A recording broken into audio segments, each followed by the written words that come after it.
Too Many Mittens by Florence and Louis Slobodkin.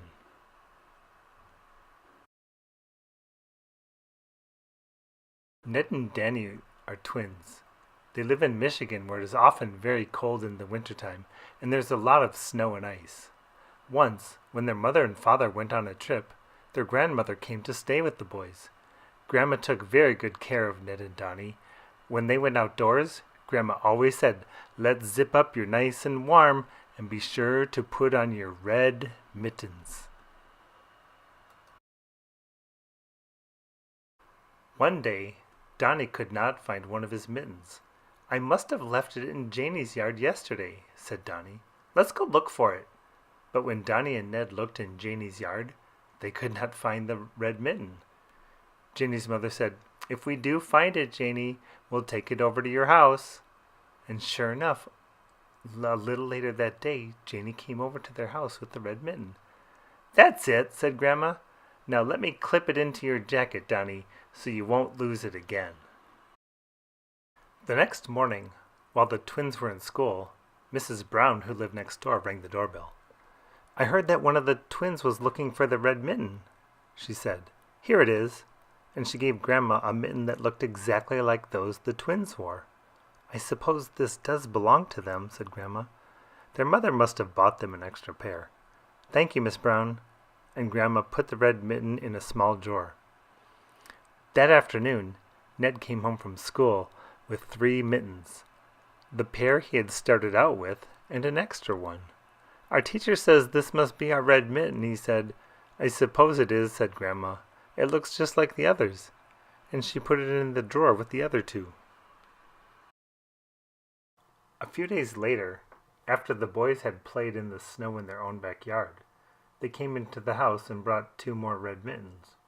"Are these yours?" asked Grandma. And the boys were not sure. "But we did lose some mittens a few weeks ago," said Donnie.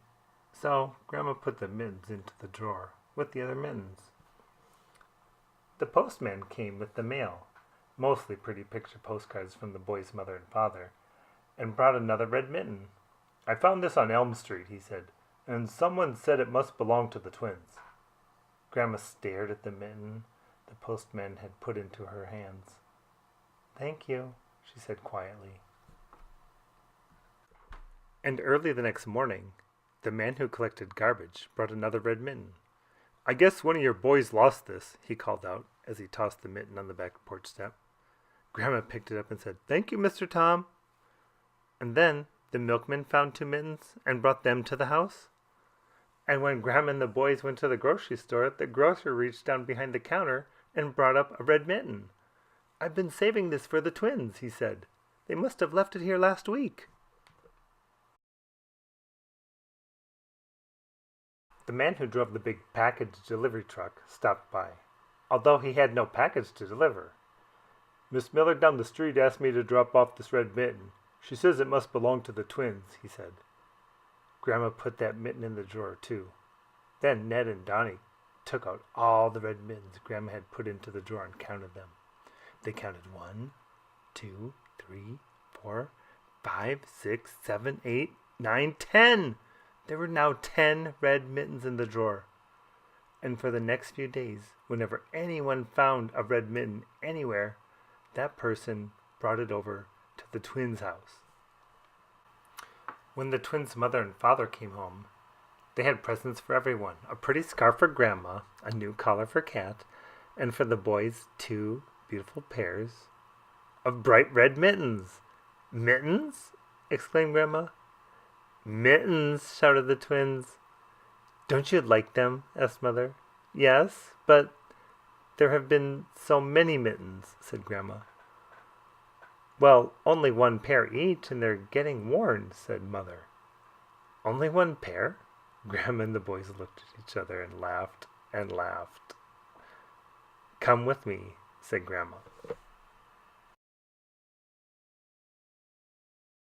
She led Mother to the mitten drawer, and when she pulled it out, up popped more red mittens than Mother or anyone else had ever seen before.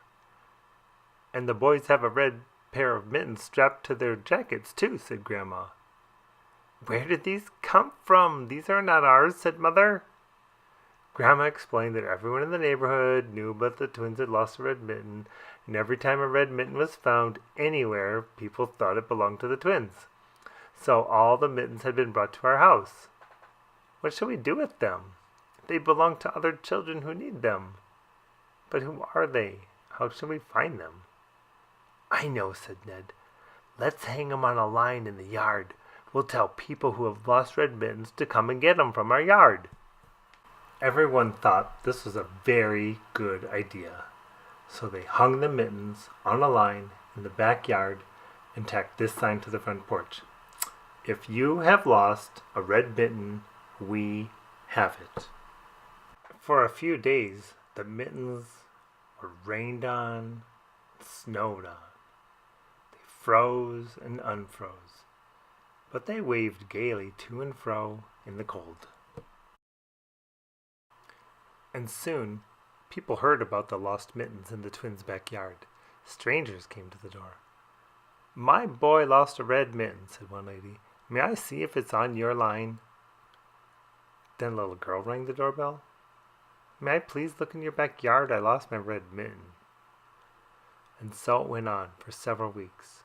Children and mothers and fathers came along asking for lost mittens, until all but one mitten had been claimed. And that one red mitten flapped on the line for a few more weeks, until Donnie said, That mitten looks so lonely. Let's bring it into the house. Yes, said Ned. Besides, winter's all over now, and nobody needs mittens anymore. So the last red mitten was taken down and put away with the snowsuits and the warm caps, because winter had gone and spring had come. But when winter came again, whenever a red mitten was found in the neighborhood, it was brought to the twins' house. If it doesn't belong to the twins, people said, people put it on the lost mitten line so the owner can find it. And if that ever happens to you, if you ever lose a red mitten, go to Ned and Donnie's house and ask if you can see the lost mitten line. It may be that your red mitten is hanging there too. The end.